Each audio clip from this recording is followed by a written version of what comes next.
Black mat, non-reflective, no insignia, no rivets, no windows, no nothing. And it was enormous. In 2012, Terry Lovelace sat in his doctor's office waiting for his x-ray results. Earlier that day, he had felt a sharp pain in his leg, lost his balance, and fallen. When the doctor returned, he looked puzzled and showed Terry the x-ray. Deep inside Terry's right leg was a small, square object, about the size of a fingernail. The doctor had never seen anything like it, and asked if Terry had been in an accident or undergone surgery. Terry hadn't, but then he remembered something he had tried to forget for over 40 years. It was the horrifying experience he had at Devil's Den State Park. He never spoke of it, knowing no one would believe him without proof. Yet the proof had been there all along, a strange metal object embedded in his leg, and it wasn't man-made. In June 1977, Terry and his friend Toby were Air Force medics stationed at Whitman Air Force Base near Kansas City, Missouri. They decided to take a 4-day camping trip. After a 6-hour drive to Devil's Den State Park, they set up camp in a secluded area within a restricted zone, planning to relax, drink beer, and stargaze. At around 9 p.m., as they were eating and talking by the fire, Toby suddenly hushed Terry. "You hear that?" Toby asked. "I don't hear anything," Terry replied. "Exactly," Toby said. The forest had gone completely silent. No crickets, no birds, no breeze. It was as if time had frozen. Toby pointed out 3 faint lights in the sky. The lights grew brighter as they moved in formation, rotating around an axis and accelerating. Soon, they were blocking out entire sections of the starry sky. With a nervous laugh, Terry said, "I think that thing is coming toward us. It looks like it's going to fly right over us." The lights belonged to a massive, triangle-shaped craft that was now hovering above them. Strangely, neither of them felt scared. The lights were a few hundred yards away, and then suddenly, boom, it was over our camp, just hovering there. We were looking straight up at it. It was the size of a city block, and we could hear it humming. You'd think we'd panic, but I felt this wave of calm wash over me. It was almost like sedation. I felt completely at ease, peaceful. That calmness stayed as the craft descended further. A bright white beam of light shot out from it, illuminating the entire campsite for about 30 seconds before plunging everything back into darkness. Then, a thin blue laser appeared, scanning the area. It moved over the tent, the fire, and the men. After a few minutes, the laser disappeared, and everything went dark again. Toby broke the silence, saying, "Show's over." The two of them returned to their tent and went to sleep as if nothing unusual had happened. Despite the spaceship hovering just a few yards away, they fell asleep instantly. But their sleep didn't last long. Terry woke up to find himself no longer in the tent. He was lying naked on a cold rubber floor, his clothes bundled on his chest. A low, pulsing hum vibrated through the air, which smelled of chemicals that stung his throat. Panic set in as he realized he couldn't move. His body was paralyzed, leaving him helpless to do anything but observe. Nearby, a woman screamed, and Terry hoped he wouldn't be next. As his eyes adjusted, he realized he was in a massive room, far larger than the craft they had seen. It was the size of a stadium, far beyond anything that should have fit inside the ship above their campsite. To Terry's right, at least 10 others lay motionless, awake but petrified. Men, women, and even children. Some shifted their eyes in panic, while others gazed blankly at the ceiling, seemingly resigned to their situation, occasionally blinking away silent tears. On the room's left side, a row of disc-shaped craft stood ready. The space stretched upwards, at least 5 stories tall. Small vehicles, roughly the size of golf carts, floated around, transporting what appeared to be children to different areas. But then he realized they weren't children. They were small, gray-skinned beings with large black eyes. They wore matching gray flight suits, had long arms with thin fingers, and moved quickly and mechanically. Something in a beige uniform walked past. No, it was someone. There were other humans there, though not captives. These individuals wore beige uniforms with orange rank insignias, clearly part of the crew. They ignored the abductees and carried on with their tasks. A being with pink, chalky skin caught Terry's attention. It had similarities to the Greys, but stood about 6 feet tall. As it walked by, It locked eyes with him. Terry froze. The creature was inside his mind, scanning his thoughts, memories, and secrets. He felt completely exposed and powerless. Before he could fully grasp what was happening, he was being moved. Several gray beings lifted him and carried him down the hallway. To his right, he noticed a series of glass tanks of different sizes. Most are empty, he thought, but some have strange creatures, a mix of familiar and alien forms. On his left, the wall was plain and white, but the tanks on the right stood out. They ranged from small, 1-foot cubes to some large enough to hold a human. One tank contained pink water. Inside, he saw what looked like a newborn puppy, its eyes shut tight. But as he passed, it opened its eyes. Terry's heart raced. Fear overwhelmed him as they reached the end of the hallway. They carried him into a dome-shaped white room. The walls and furniture were all white, gray, and stainless steel, resembling a medical examination room. The Greys removed his clothing and placed him on a table. For a moment, he noticed the table felt warm and thought, "How thoughtful. They warmed it up for me." But then it hit him. The warmth came from the bodies that had been there before him. 2 new beings entered the room. They were nearly 9 feet tall and resembled praying mantises. The Greys turned Terry onto his side, and the mantis-like beings began working on his lower back. The pain was excruciating. Terry screamed, but no sound escaped. His silent agony seemed to irritate one of the mantis creatures. It paused and communicated with him telepathically. It tilted its head to one side and looked at me with its large eye. I heard it clearly in my head. "Why are you screaming? Stop screaming. You know we don't harm you. You know we return you." And they did. One of the aliens tapped his forehead with a green claw, and everything went dark. When he regained awareness, he and Toby were lying in the grass near their car. At first, Terry wasn't scared, just annoyed. He thought the least they could have done was put us back in the tent. And then they did. About 6 Greys dragged them across the grass and tossed them into the tent. The silence was unnatural and overwhelming. Terry wanted to speak, but he felt too drained and terrified. His vision blurred, and soon he passed out. Blinding flashes of light startled Terry awake, cutting through the tent and hurting his eyes. His whole body ached. Toby peeked through the tent flap, mumbling something under his breath. The green strobe lights continued to pulse.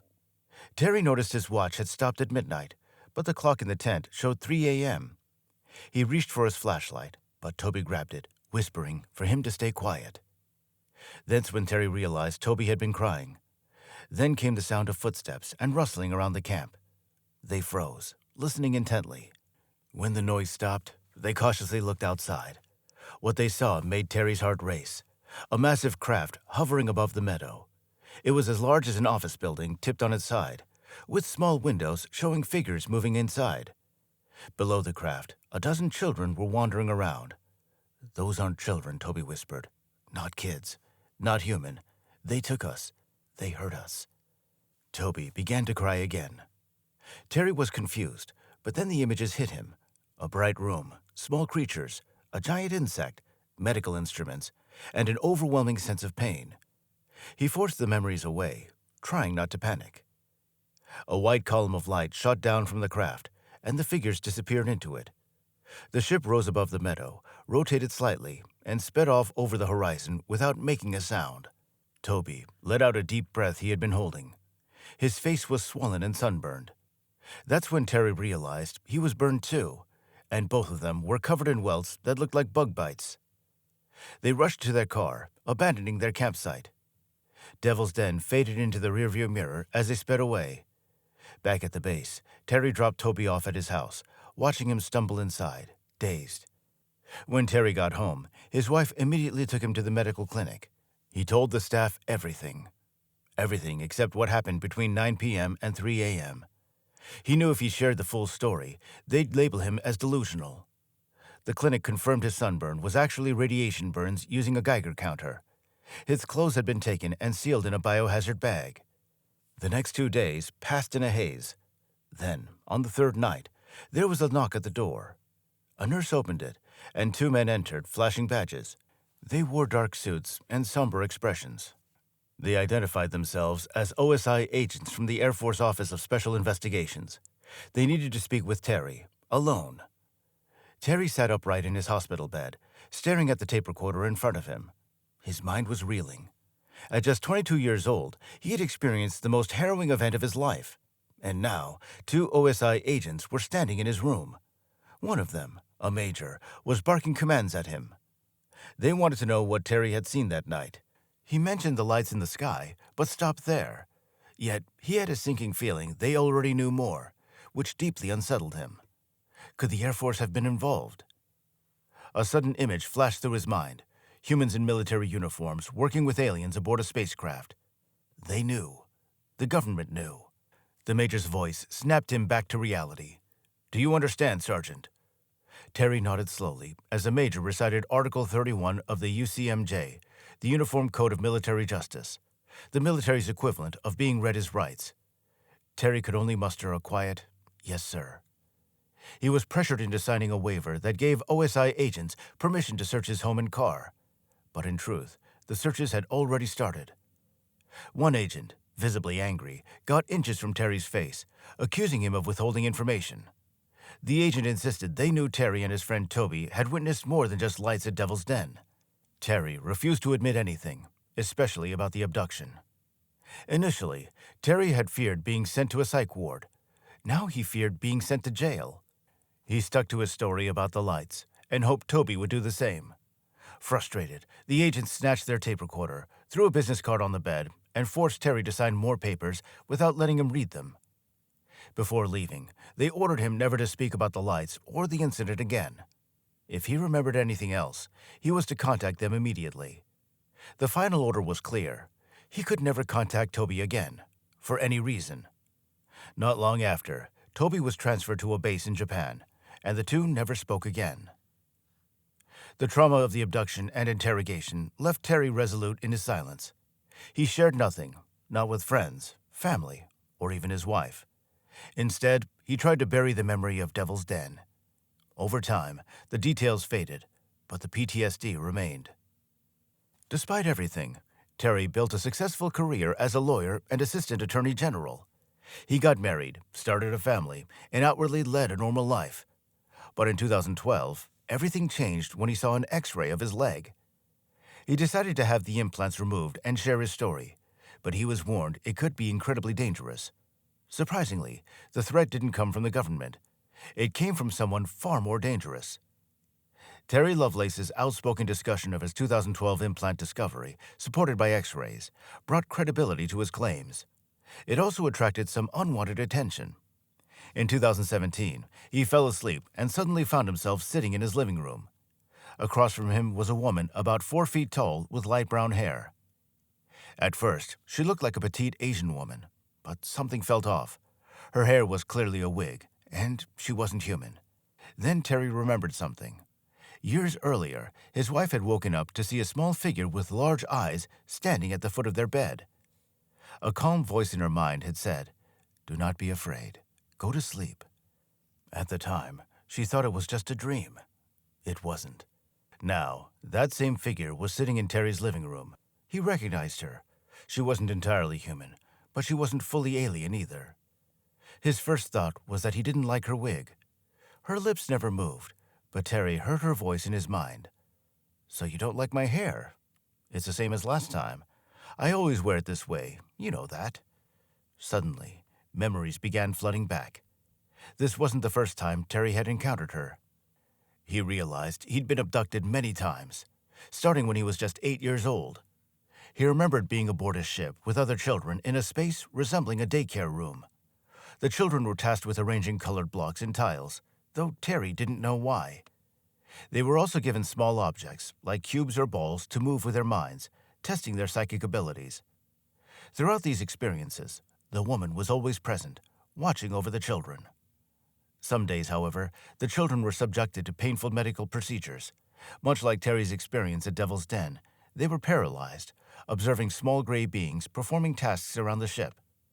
Each time he was taken, the woman was there, seemingly to comfort the children during the procedures. Despite the circumstances, Terry felt an odd sense of affection for her.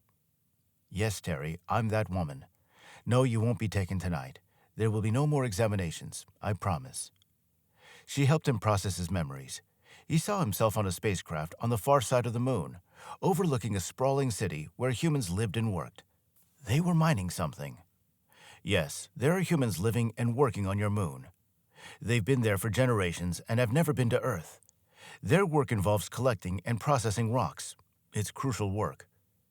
But the woman hadn't come to reminisce. She was there to warn him. Terry's public statements and his upcoming book had raised concerns among her hosts, as she called them. She explained they worked with the U.S. government and were uneasy about what he'd planned to reveal.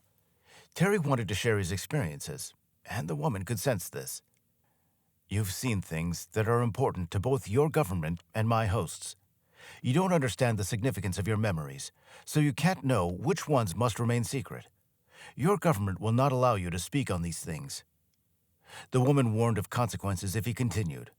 When Terry asked about the implants, she brushed the question aside. She wasn't there to educate him, but to deliver her message.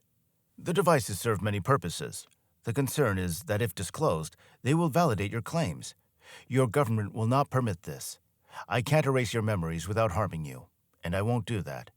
But the implants in your leg, they will be removed. Terry argued that the world deserved to know the truth. Your government will not allow it. First, they'll try to discredit you. Then they'll threaten you. If you persist, they will kill you. Her final words echoed in his mind. Then, as suddenly as she had appeared, she was gone, and it was morning. When Terry had his leg x-rayed again, the implants were gone.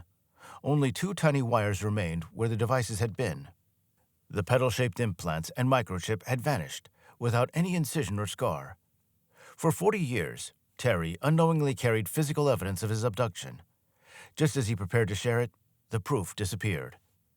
Many people report finding strange implants in their bodies, often tied to unsettling memories. Before getting an X-ray, think carefully.